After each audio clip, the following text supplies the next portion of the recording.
This is OBN's weekly program Focus. I am Namom Sadmasu, and my guest today is Egypt's ambassador to Ethiopia, who is also permanent representative to the Africa Union and United Nations Economic Commission for Africa, Ambassador Abubakar Hefni Mohammed. Ambassador, welcome to OBN. And how can you remind us the historical relationship between Ethiopian people and Egyptian people and also the government? I mean, the relation between Egypt and Ethiopia can go very, very far in history. We can go even back to the Pharaoh's time, the time of the Pharaohs, where some Ethiopians came to Egypt. And also we can talk about the Ptolemy, the Greeks dynasty that governed Egypt. That we found in Ethiopia some coins from this time of the Ptolemy, which means that at that time there was even contact between Egypt, Alexandria at that time was the capital of Egypt, and Ethiopia. And then, of course, came two major events that have forged the relation between Egypt and Ethiopia, which is firstly Christianity. As we know in history, the Egyptian Orthodox faith and the Ethiopian Orthodox faith are the same. We have been one church from the 4th century till the separation of the two churches in 1958. So it's almost 1,500 years where the two faiths of these two people were completely joined together. And then, of course, from the Islamic faith, we have the first hijrah of Islam to Aksum, and how they were well received by the king Nagashi of Ethiopia at that time. So we can say that from the faith point of view, from the religion point of view, we have shared a lot. Ethiopia have saved Islam, and Egypt and Ethiopia have forged the monophysist faith that is surviving to today. And I don't think in the world there is only the Ethiopian and the Egyptian church, and maybe the Eritrean church also, and the Armenian, one of the Armenian churches, who are monophysicists like Egypt and Ethiopia. Today, the Ethiopian church and the Egyptian church are sisterly churches. From a historical point of view, the relation between Egypt and Ethiopia in the modern times have seen many ups and downs. But let's talk about some of the ups in these relations. And here I will come to the Italian invasion to Ethiopia in 1935 and how Egypt stood beside Ethiopia during this invasion. Because at that time when His Imperial Highness Emperor Haile Selassie, when he went to the League of Nations and made his historical speech, no one stood beside him except maybe Egypt and I think Mexico. There were the only two countries who stood beside Ethiopia. Egypt was the only country who have condemned the use of chemical weapons against the Ethiopian people. And in 1935, Egypt have sent a medical mission to Harar at that time to help into the medical and humanitarian support to Ethiopia. Of course, when Emperor Haile Selassie came back to Ethiopia to continue the fight, he came through Egypt, and he went back through Egypt. So Egypt was in the heart of the Egyptians for many, many years. Then we'll come to the modern times. We have been some hard time under the Derg government. It was not easy relationship. And then this relationship gradually was transformed when the Derg regime have fallen. But let me jump to today. I think that today Egypt and Ethiopia are witnessing a new era. I may say it's a golden era. And I'm so sorry that I will have to leave when this era is starting. But I think that this era is going to start.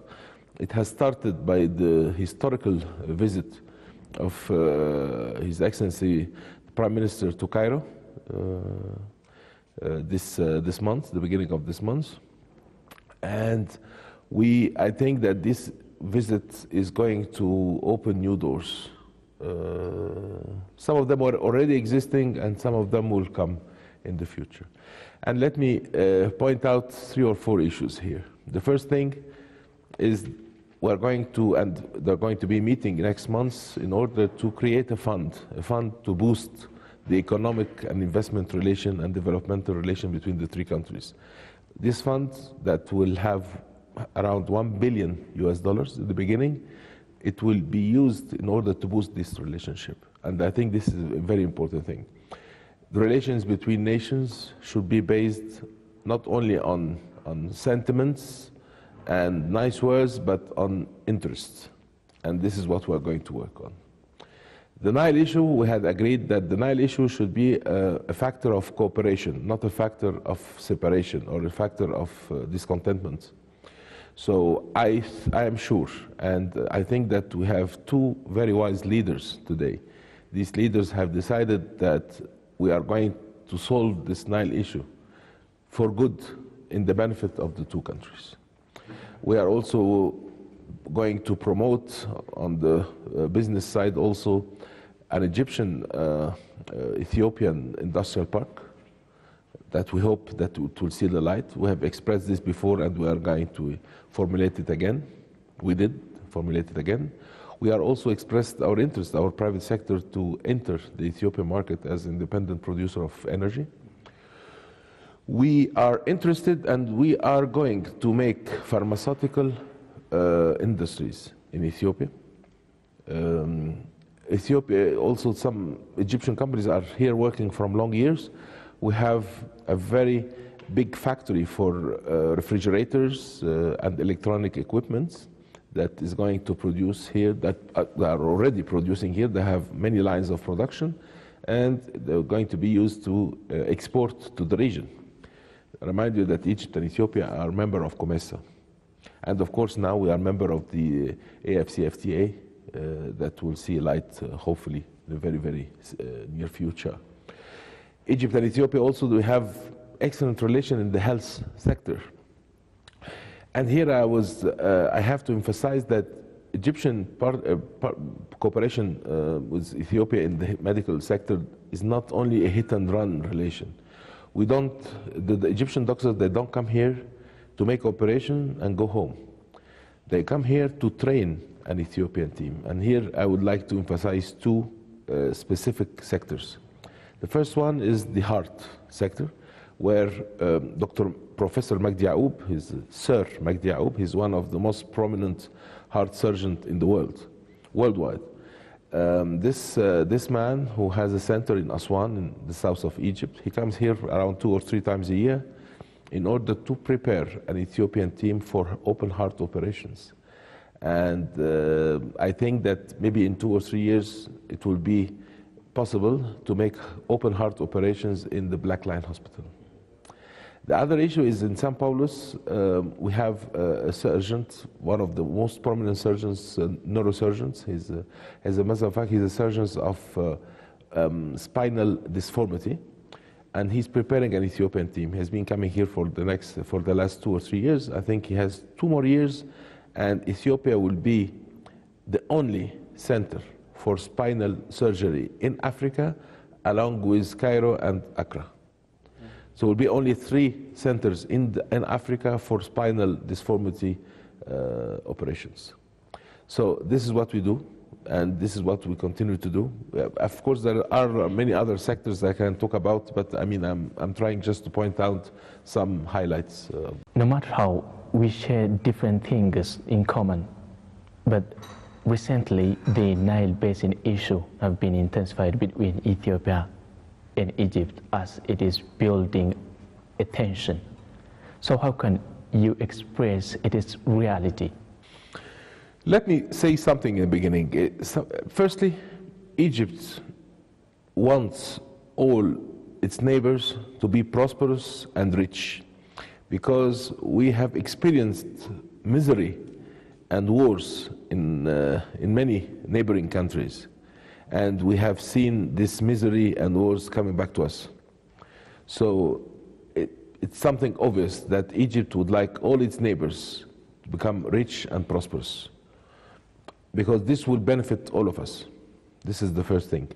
The second issue is that concerning the Renaissance Dam, I mean, I think that the media has to emphasize that Egypt and Ethiopia and Sudan, they have signed an agreement on recognizing the Renaissance Dam. So I don't know why people are coming back and saying Egypt doesn't want Ethiopia to. We have already signed this. We have already signed an agreement that Egypt recognized the Renaissance Dam, and Egypt is going to work with Ethiopia in order to maximize the benefit of this Renaissance Dam. So today, coming and saying all this thing, I think that there are some people who doesn't want to see us friends. There are some people who wants to see us always in difference. And we should not give these people the time or give them the ways and means to implement this. So, and this is what our two leaders have decided. We are going to work together. We are not going to listen to all what the others are saying, and we are going to work together in order to reach an agreement that will benefit all of us. On an absolute value, there is water for everybody. And why not making agricultural projects in Ethiopia? I mean, I just want to tell you that if Egypt transfer part of its alimentary security or food security to Ethiopia, it means that we are putting in the hand of Ethiopia our life. So what is much more than that to show our confidence in relation with Ethiopia? We are sure that no one in Ethiopia wants to harm us, and you must be rest assured that nobody in Egypt wants to harm Ethiopia. On the contrary, I mean, you go to Egypt, and all my friends who have been there, I mean, once you say that you are Ethiopians, people hug you. I mean, you are our brothers.